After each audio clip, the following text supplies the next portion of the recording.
We danced all around the city at different events. Our favorite flash mob was always doing Thriller, all around, especially around Halloween time. She was even featured on the LA Times newspaper with her zombie look one year.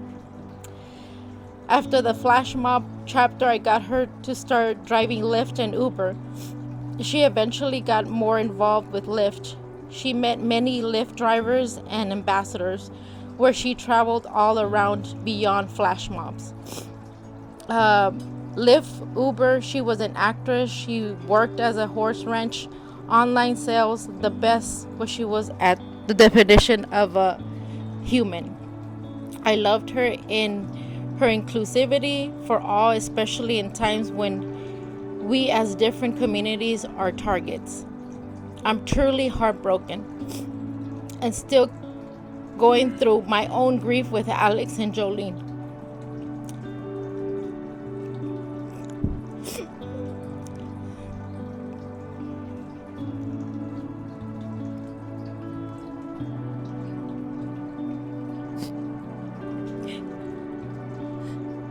Thanks to all the individuals that have helped a person going through grief.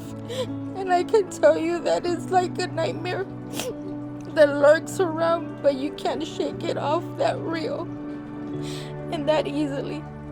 For myself, I try hard to look forward because life is so short and we all have our purpose in life.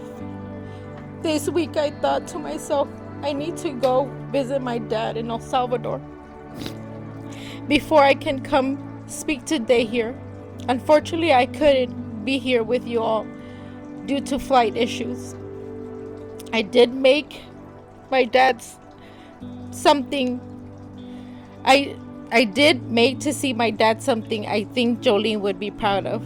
On April 16, 2023, Joleen wrote, "I love you, both Gilbert and Alex, and we will keep your memory alive. You will never be forgotten." Speaking about Alex, so today I say, Joleen, we all love you and are sad you're not here, sharing the kindness this world needs. Joleen, you will never be forgotten as well, and hopefully both you and Alex are peacefully together, guiding all of us from up above. Be kind, be human, get in that person's shoes and share the love. Hello, everyone. My name is Crystal. I've met Joleen somewhere back in 2022. I did not meet her at a flash mob dance. I met her at a group event on Facebook. We were supposed to go horseback riding, and I thought it would be really fun to try.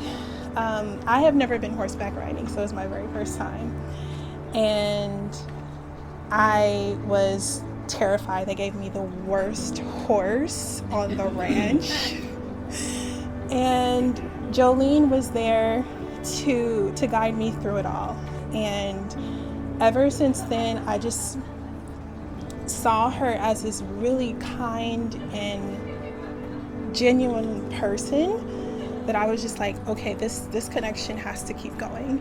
So we ended up adding each other on Facebook, and ever since then, that's been our main contact. And I'm here today because, just like everyone else was expressing about Joleen just really impressed upon me genuine lightness and just this overall cool person, like a one-of-a-kind person. You know, people are so busy, especially in Hollywood, trying to keep up with the Joneses. She was just not that type of person. She was very down to earth.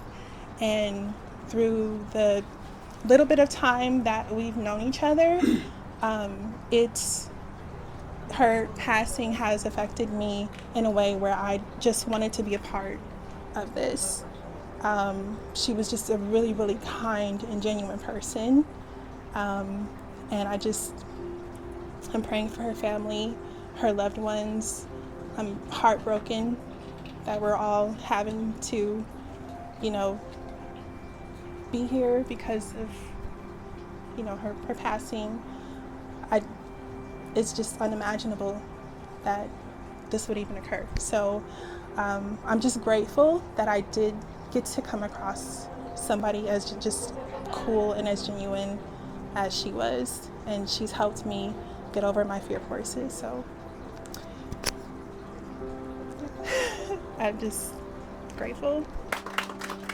Okay, so my name is Daniel, and I just want to say, hey, look, Joleen was a really good friend of mine.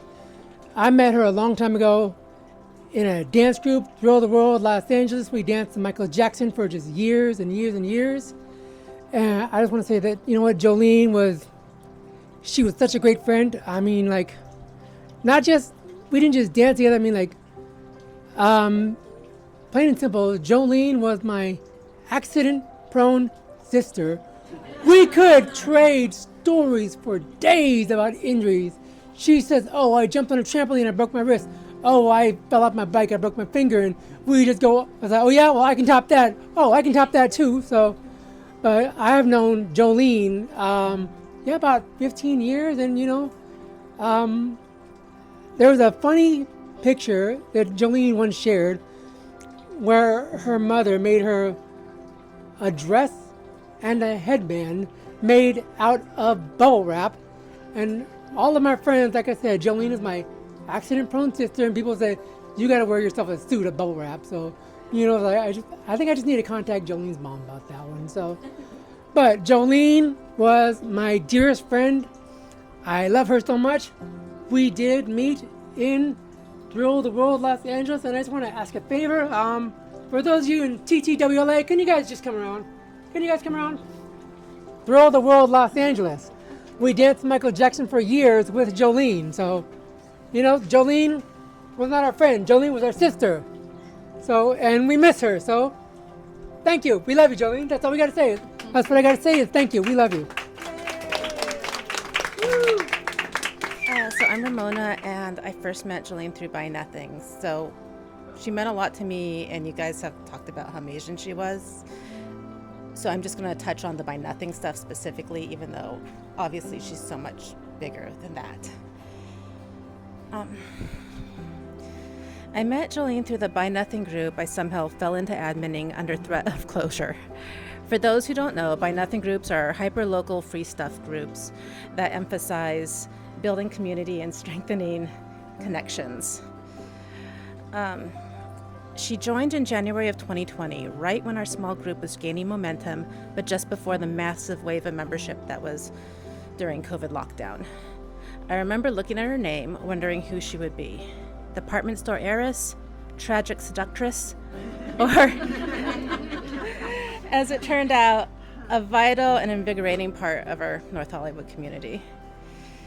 She went on to become not just an active member, but one of those people who really formed the heart of the group through her kindness, her compassion, and her gift for connecting people.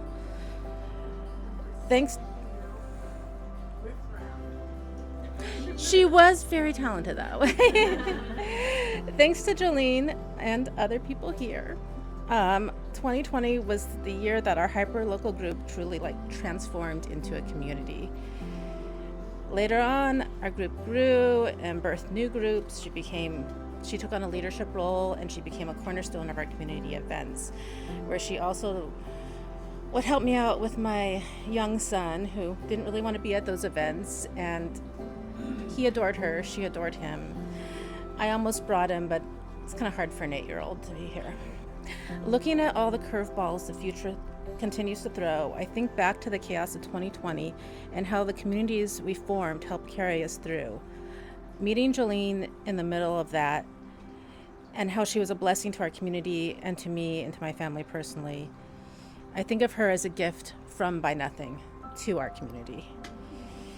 She truly embodied its spirit. Be open, build community. This is what will carry us through.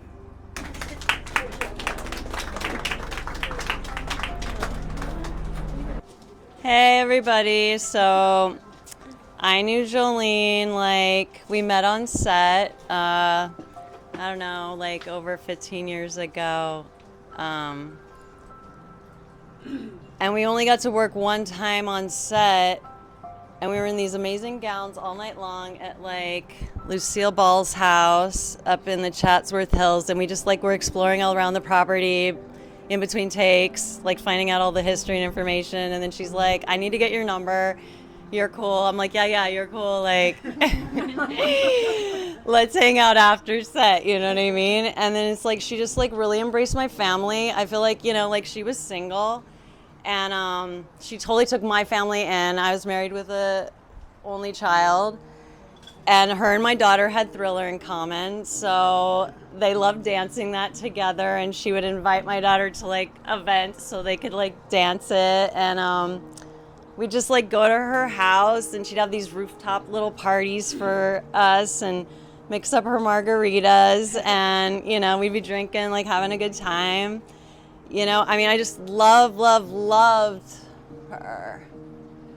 And she was just a good soul, you know. Such an important person here. And she just reached out to so many people. And, like, I feel like her ministry here and everybody she touched, you know, I just feel her loss so much. And, I just know she's looking down on all of us and she's really happy that we came here today to celebrate her. And I just say cheers to Joleen. I love her. I'm glad I could be here today. Hi, I'm loud, so do I need this? Is it for recording? Oh, okay. Yeah.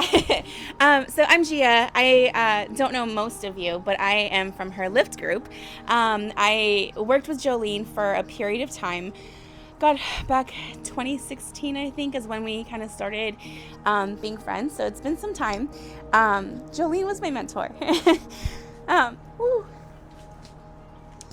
So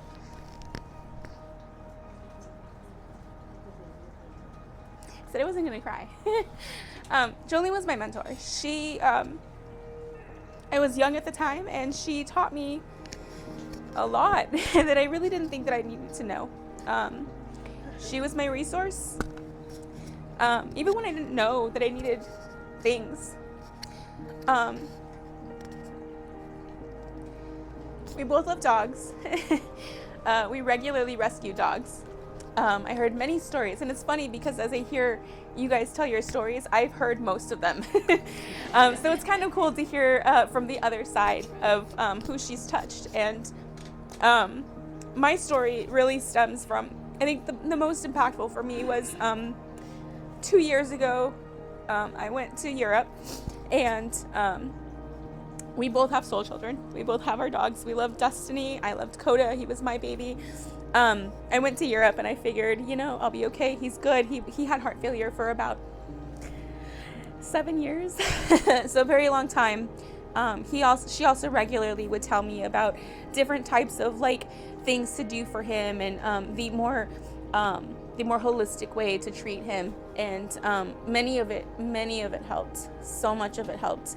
While in Paris, he passed away, and I remember calling her while I was in Paris, and I was a wreck, completely lost. And I didn't know what to do. He was with my mom, and she said, "I've got you, don't worry." She called my mom. She did research on where to find somebody last minute to get him cremated. And she took care of everything. I sent her whatever I needed to send, and she collaborated with my mom because I was about to get on a flight to another location, and she took everything off of my hands. And that in itself, in moments when you didn't realize that you needed somebody, I was completely shattered, and she was the person to pick up everything. And I know that she did that for so many of us. And I'm gonna fast track that to not just in death, but in life. I mean, it wasn't just in those hard tribulated moments. It was the moments, where we would find dogs, and immediately she's like, we need to go. We're going right now. Like, we need to go get this dog. And we would both like run around the street trying to find this dog. And even if it did not want to get caught, we would do everything in our power to find a snack of some sort. And both of us would have something in our car, and we would get the dog. So we were able to like catch these dogs and find a home for it, take it to a shelter, something of some nature. We just could not let these dogs go away. But like so many of you, I know that Joleen has touched all of us. And she was the most selfless person, the most resourceful person, and the most caring person. And I honestly, just seeing and hearing about how much all of you have been impacted by her, I mean, I don't even know when she had time for herself, to be honest. Because so many of your stories, as I mentioned, it's so fun to hear and great to hear the other side, because I feel like I've known most of you through her stories. Every chance I could to call her, which if anybody remembers, this is probably my favorite. I was just telling my fiance on the way over here, every time I would call her, you would hear Destiny in the background. And I would sit there like, what? Are you okay? Like, do you need to go take care of Destiny? And she's like, no, she just doesn't want me to be on the phone. And so just for a funny, like, I would just call her sometimes, and I would just laugh and laugh, and she's like, are you okay? And I was like, I just wanted to laugh. And so I think we've all, I thank you all for also doing this, but being here and being such a big part of her life. And I know that we all are so thankful to have a Joleen, to have had a Joleen who has created so much impact in our lives. And so with that, thank you all. I'm excited to hear more stories, because I know that this is what made Joleen such an incredible human being. But thank you all for also being here and for listening to my story. Hi, my name's Debbie, and I knew Joleen originally through dancing. Well, we would see each other on the outskirts, but what really got us together was our love of dogs, because it's when she still had Journey, and she would post pictures of Journey, and I'm like, when am I going to meet your dog? And it's like, it just never worked out. And finally one day she brought Journey out, and for me it was instant love. For Journey, I don't know. But for me it was instant love. But the one thing that Joleen did for me is I had to have heart surgery in 21, and it was a weird time because it was all COVID and stuff like that.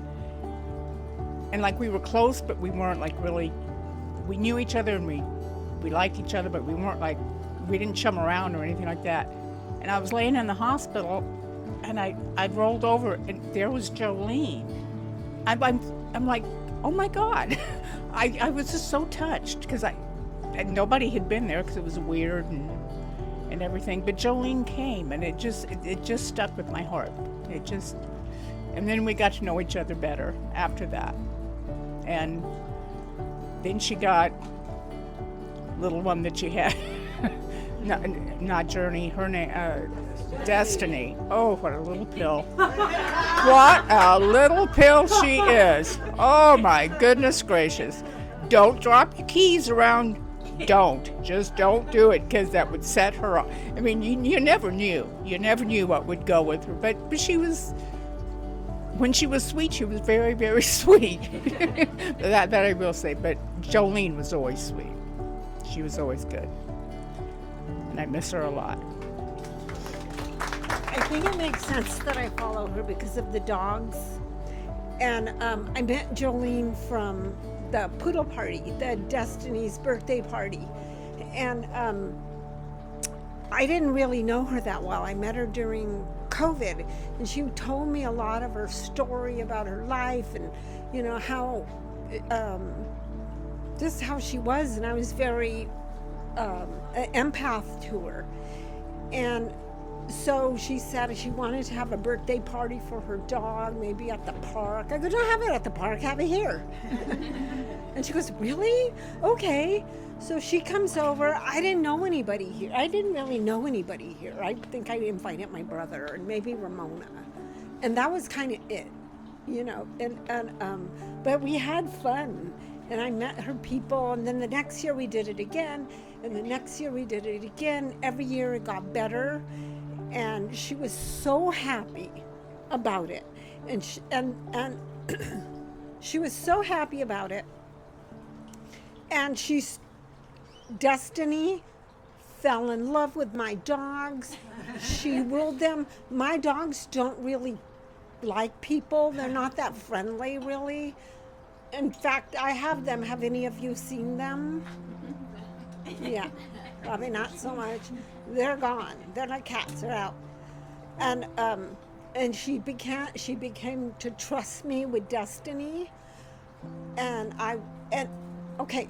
So one of the things that was really important was I saw how Joleen was there for all her friends, her employers, everything. And I knew her mom, who is my age, she goes, you would love her, which I do. I've been over her home in Concord. And she was here alone. So I saw her as an only here. And I saw all the things that she did for other people. And early on, I made up my mind somehow that I was going to be that person for her. And when she would go into the hospital, what she did before even diagnosis, just headaches or whatever, I just called her up. I'm going to the pharmacy for you. What do you need? I'm going to go. Can I go pick up your dog? By now she had already given me a key. I'm going to go pick up your dog and keep her for several days or however long. And Gilby, she was, where's his sister? When Gilbert's fiance, Alex. When Alex was passed, she wanted to make the cards she wanted to help with the memorial. And she was working on it, I don't know for how long. I knew she had been working on it at least all day and probably for several days because she had ordered things and she had done research on who would make a pamphlet. And she called me and said, do you know, I'm having trouble getting this over to them. I'm stuck. Bring it over. I will help you. She came and she brought his photos. I color corrected them right there. I put them in the proper format for the printer. I did whatever I could to help her because I knew how she helped other people. And I made up my mind. There was a lot of instances where I saw her, like with your daughter. And after I saw the way she was there, when your beautiful daughter that she loved so much passed away, I said, I am going to be there for this girl like I see her for other people. I am going to be her family away from Concord. I'm kind of her mom's age. I even told Mark, we're having Joleen over. Right, and we started inviting her to dinner, and she would come home smelling like a horse, and she would just come by. And he was very agreeable about everything, sure. And the buy nothing, she was a sleuth, right? Did you see this guy? He's selling these things. He's doing this. And she was so great. But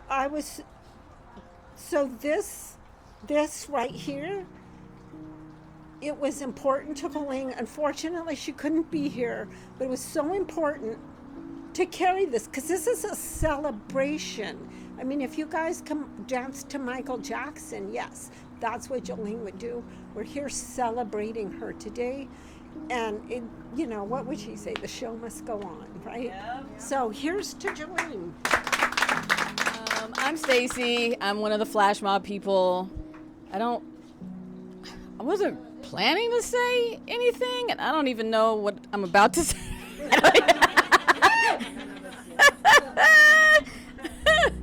But, listening to everyone's stories, like things are popping in my head that like I'm remembering about her.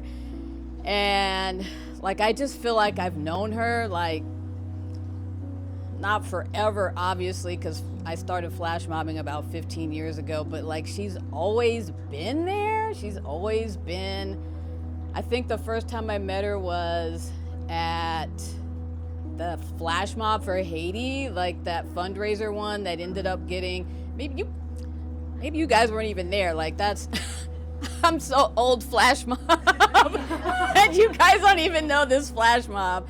But I remember I went to that and she was there and there was a lot of people there, but like she stayed, you know, and I stayed, and then I got to know her that way. But like, she always had a story. Like, I think that's like what it is. Like, stuff she would say, like when she was younger. I remember some story, I think it was on like one of the Zoom, like when the shutdowns happened and we had those Zoom parties, and she told us some story about like in New York and like all this crazy stuff she did, and I was like, what the hell? and somehow she survived that, but I think her friend didn't. I don't remember exactly, but it was a wild story. And then I remember one time there was like a concert in Hollywood, and like it was like exclusive. It was like they shut the street down, and then I was like, oh, I wish I could go to that. And she's like, oh, I'm gonna go. And I'm like, do you have a ticket? No. She somehow just strong-armed her way into this like private concert in the middle of Hollywood Boulevard. She's like, I just said I was like on a list and I got in, and I was like, what? So like just stuff like that, I kind of admired her because she had no fear. She just would do the things, and like if someone needed help, like she had no hesitation, like, oh yeah, I'll help you. One time I had tickets to Let's Make a Deal. Remember the whole Let's Make a Deal era? Somehow, like, I had got the tickets myself, and she was like, oh, yeah, I'll go. And then we invited another friend who was all reluctant, like, oh, I don't know if I can go.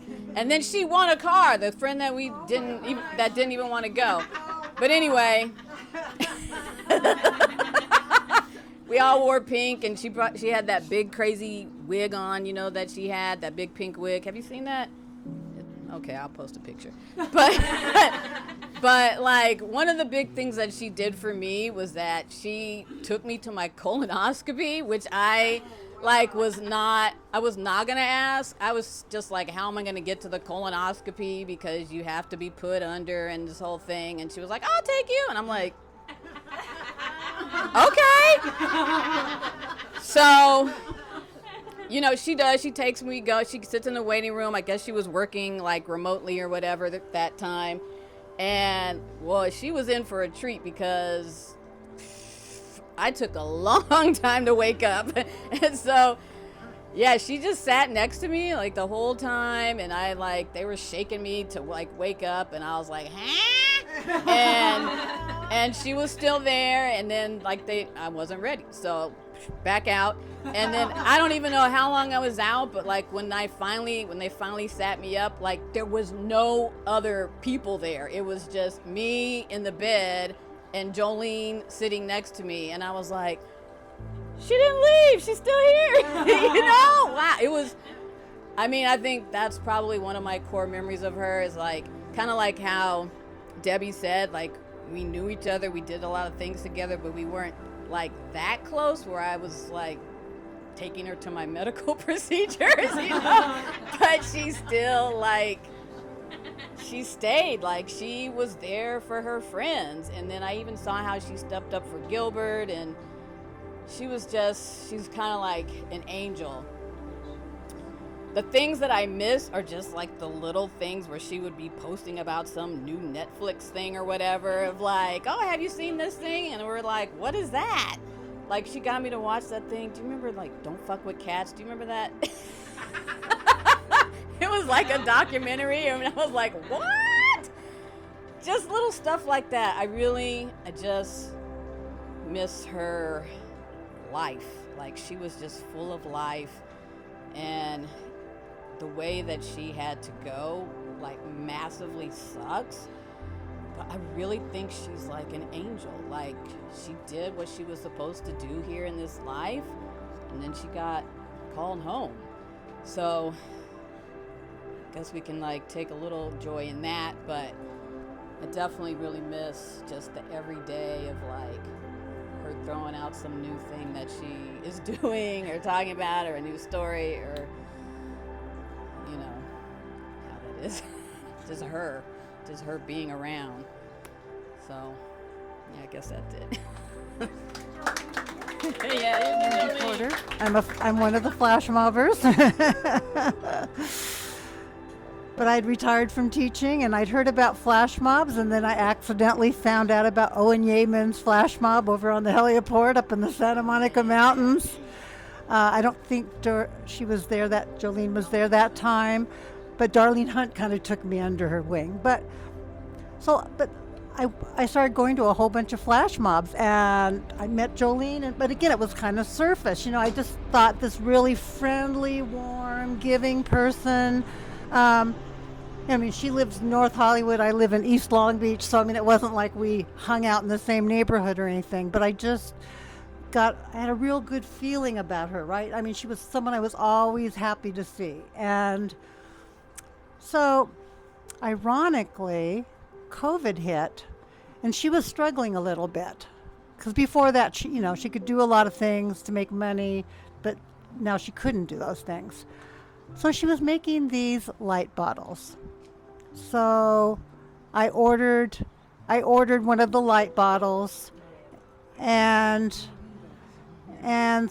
she was, of course, and I told her, whatever you charge to send it, because I live in Long Beach, right? So she sent me the light bottle. It was just absolutely beautiful. I still have it.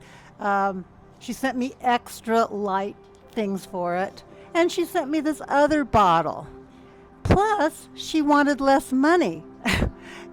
And I said, well, no, you don't need to give me a discount. I mean, I realize you can't do all the other jobs you usually do, right? And she said, you're one of my flash mob friends. That meant a lot to me. I mean, it seems silly, but it meant a lot to me that somebody I really was not a close friend, that just kind of created our bond. And I knew already what she was doing for Joleen and even Vicky and just other people. If somebody needed a place to sleep or whatever, I just knew she was always there to help other people. But again, I lived far away. And then after COVID, but then we had all those Zooms that Lisa Endo start on Saturday nights, and I just really got to know her, and again, her crazy stories, that just make you laugh and kind of like, oh my gosh, she could make a movie of her life. I mean, somebody needs to write a movie for her life. But anyway, it just was heartbreaking when I found out she was ill. And Gilbert did a couple things at the park and the beach, and she showed up, but just briefly saying she wasn't really feeling real well. But, she was like, I'm old enough to be her mother. I was thinking it's some minor thing. So luckily I was able to go a couple times to North Hollywood, meet Colleen and Chris, and, try to give some kind of... But what was shocking, the last time I went on a Sunday, right the week before she was leaving to go back to Concord, and she answered the door. And I knew she wasn't doing that well. I mean, I almost fainted because I'm thinking, I was expecting Colleen to answer the door, Chris to answer the door. So anyway, it just breaks my heart. I mean, if I could, when my mother died at only 66, I would have given years of my life to make her live longer. And I feel the same way about Joleen, that I would have given her years of my life because she was just such an incredible person. So I hate speaking in front of people, but I'm doing it for Joleen. I think there's something to be said. Like so many of you in the stories that have been told today, I met her first through doing Thriller, and then kind of ran into her at a friend's. She was part of a theater group and directed a play, and I was writing an article on them, kind of ran into her there. So I just kind of knew her.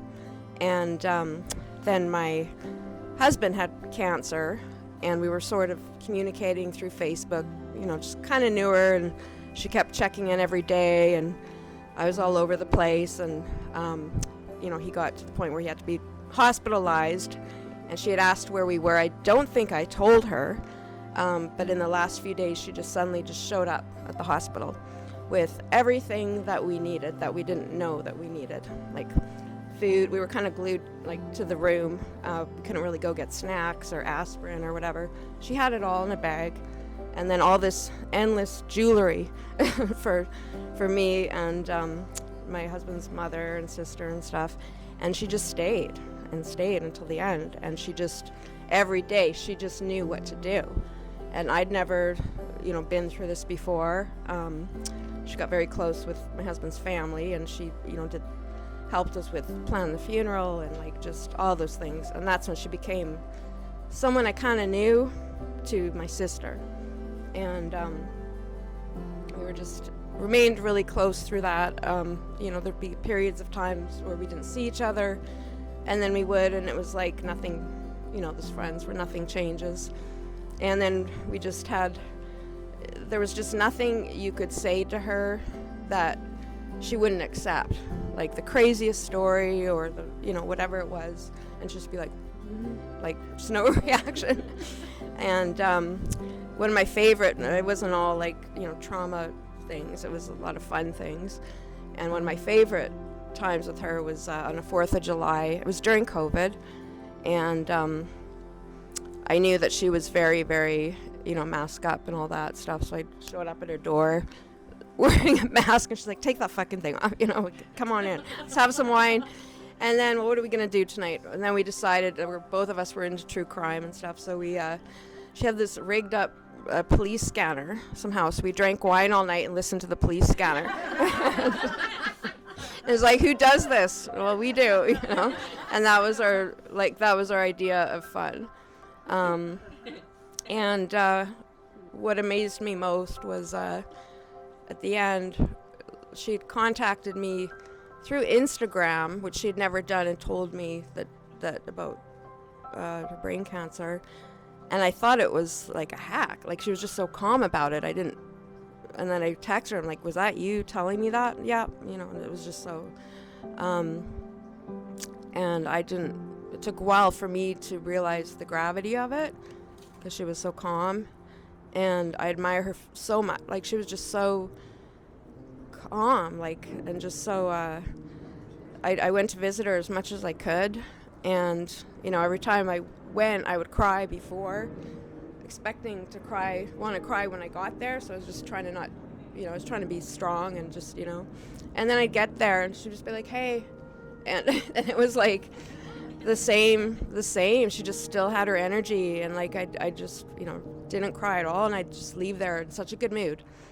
Like, that's how, the effect that she had, something about her presence, and I still feel that today, and I'm not just saying that because, here, like, I really feel she was just such a magnetic and magical and, like, really strong life force, and I feel that it hasn't gone away. So anyway, she clearly, touched a lot of people. I'm still trying to make sense of why she had to go out that way, but maybe, she was an angel, and I hope she's in peace, and I hope she's seeing all this today. I wasn't surprised to come in and hear everybody speaking about how generous she is and kind, because I didn't know her for a long time, but in the short time that I did know her, she was very, very compassionate and sweet and generous. And it's like, if you said, oh, I like this, she was like, oh, just have it. She's just, so when I hear you guys talking about that, I say that's like how I knew her. And then even she'd find things even for my daughter, and even when I was, which was so unnecessary, but it was so sweet, and she'd be like, I know you have a lot of stuff, but if you want this, I thought of your daughter when I saw it, so she gave like presents, to my daughter as well. And just, I guess one night when I was just having, a difficult night in the midst of my divorce, she invited me over, and we just talked for hours, and she's just a really sweet, compassionate woman. So I mostly just wanted to say I feel like lucky that I knew her, and I feel like she's an example for what we all should be in this world, just kind and loving and compassionate and a good listener. And Yeah, she's definitely missed. Yeah. Thank you. All right, everyone. If you have a drink, please raise it up. Raise it up. This is for Joleen. And you know what? Everyone just say, we love you, Joleen. We love you, Joleen. Salud.